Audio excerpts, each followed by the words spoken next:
king of the fucking beast. The thing that your mama told you, don't go outside, cause you'll get fucked up. I'm what's waiting on you in the dark. Bless up. It's your humble host, Big Truck. Hey, don't forget to subscribe, like, comment, and share if you're new to the channel. So, I have several clips.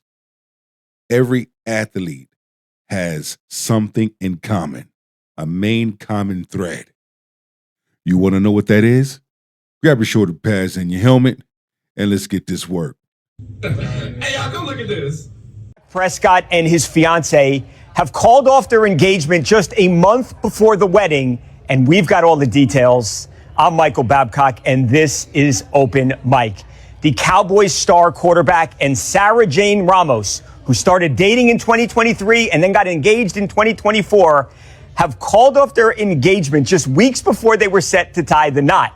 And right after their joint bachelor and bachelorette party, which went down in the Bahamas. Now, there's a lot of speculation online about the reason being that Sarah didn't want to sign a prenup. Well, we've done some reporting and some digging here, and we're being told adamantly that that's not the case. We've been told Sarah comes from a well-off family, and this was not about money. But instead, the couple had been having problems over the last couple of months, and things really came to a head on this vacation in the Bahamas. Now, could it be, allegedly, we'll put things out on the table? There's nothing wrong with signing a prenup, okay? Some may say it's about love. Some may say it's about a bag. So you're getting the truth, the facts, straight here from the King's table. So we know that it wasn't about a bag. What really happened? What's really going on? Because I guarantee you this. It's one thing to say one thing publicly, but it's another when you have a hidden agenda that only you know about, no one else knows about. the wedding was set to be this beautiful affair, which was going to go down in Lake Como, Italy. Sarah and Dak had to tell everybody, the guests, that they were not going to have the wedding anymore. They did it by email. They apologized, and that's how everybody found out. Now, they do have two kids together, a 2-year-old and a 10-month-old. So while they won't be in each other's lives as husband and wife, they do both agree that co-parenting the children successfully is most important. Just ultimately a really sad story for a couple that was just set to walk down the aisle, and now they're both single. But when you look at the timeline, not just the timeline, but you look at how things kind of happened. He signed a deal. Now, this could possibly be a cover-up from her not signing a prenup, but had disagreements with the terms of the prenup. That can play a factor too. Go forth and kill them all. What Tom Brady did to his ex-wife? Allegedly, when his wife filed for divorce, she demanded half of his property. Only the court told her that her millionaire husband owned nothing.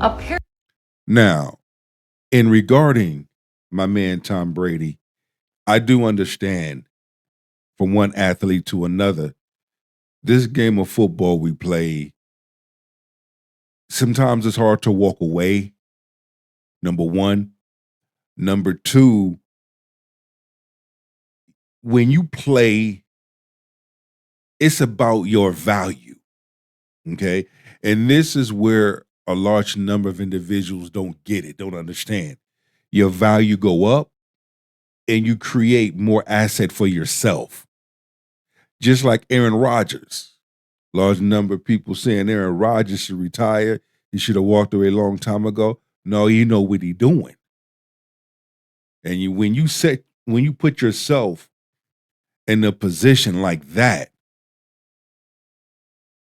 in the end, it's going to work for you. That's all Tom Brady was doing. but his wife didn't see it that way. And other people that don't understand sports, especially football, didn't see it that way. Some did. I know why Tom Brady did what he did. Let's continue. Currently, all of his property is registered under his mother's name. Because he transferred his assets to his mother, he technically owns nothing, which means he doesn't owe her anything. Now, with that being said, he did that after he found out what was going on. We'll say. You see what I'm saying? So he had to protect himself. And he did the right thing by protecting himself. instead of transferring the assets to another person, he could have set up a trust and appointed himself as the beneficiary. That way, it's a separate legal entity, just like a person, but it's way more secure, which means... That is so true. And the more we see athletes, business owners adopting this same method, protect your assets.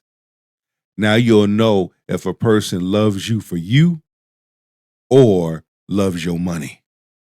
His assets are not only protected from divorce, but also legal claims and creditors. So what do you think? Is this bad or totally brilliant? Go forth and kill them all. Recently, footballer Ashraf Hakimi's wife filed for divorce after he was accused of RPE and demanded half of his property. Let me highlight, he was accused. Nothing happened. An individual was trying to get a come up. It didn't work. Now you would have thought, instead of his wife being supportive, standing by him, finding out what the details were, finding out what the deal was, this is what she chose to do. She was, however, informed by court that her millionaire husband owns nothing as all his property is registered under his mother's names. Hakimi receives €1 million from PSG monthly, but 80% of this is deposited in his mother Mrs. Fathima's account. He has no property, cars, houses, jewelry, or even clothes in his name. Anytime he wants anything, he asks his mother who buys it for him. This is a smart move, brilliant move. And we're going to start seeing more athletes adopt this same method. This here, and also putting your assets and everything that you own into a trust to where no one can't take, no one can get half, no one can steal your assets and things that you own that you've accumulated by yourself before the marriage came into play. What a genius. Go forth and kill them all. Happening is he put his $15 million fortune in his mother's name. His mother manages his fortune because he had an ex-wife that he did not want to have to split assets with. So now let me highlight this. Number one, that wasn't an ex-wife. That was a girlfriend. I believe they was together for a year. Within that year,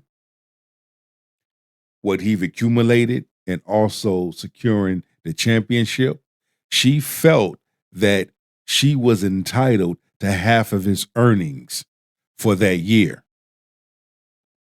I want to highlight that. essentially what he did is kind of shady, I'm not going to lie, but it helped out in his favor this time. My question is, what is shady about protecting your assets from a person that you've been with for a year, that they felt that they deserved half of your earnings? I'm going to let that marinate. What is shady about that? If anything that is shady, that's shading on her end, not shady on his end. That's smart on his end. His mother has all full control of his assets and his fortune. His mother has been managing his assets since he started his UFC career. So when they went through the lawsuit and she actually won, it looked like he had made zero earnings for his career and she was worth $1 million. So Charlotte was ordered to pay $500,000 to him because she looked like the breadwinner. As she should. That's karma. You trying to go after someone and get a bag from someone, and the shit backfires in your face. Gonna learn today. So this was this was a Uno reverse like no other Uno reverses. However, she was not a wife. She was a girlfriend of only 1 year, thinking that she was owed half of his fortune. She didn't put years in with this man. She put 1 year in. Message. So the moral of this is, men, protect your assets. Men, put your assets in your mother, father. I know some individuals that have put their assets in their pet's name. Or get you a trust and have your assets in that trust, but have it set up to where no one touches that. No one gets half. No one gets all. There's no percentages going out for that. You are your own payee to all that practice self-worth, no self-worth, practice protecting your assets, protecting your wealth, protecting your peace of mind. I leave this with you.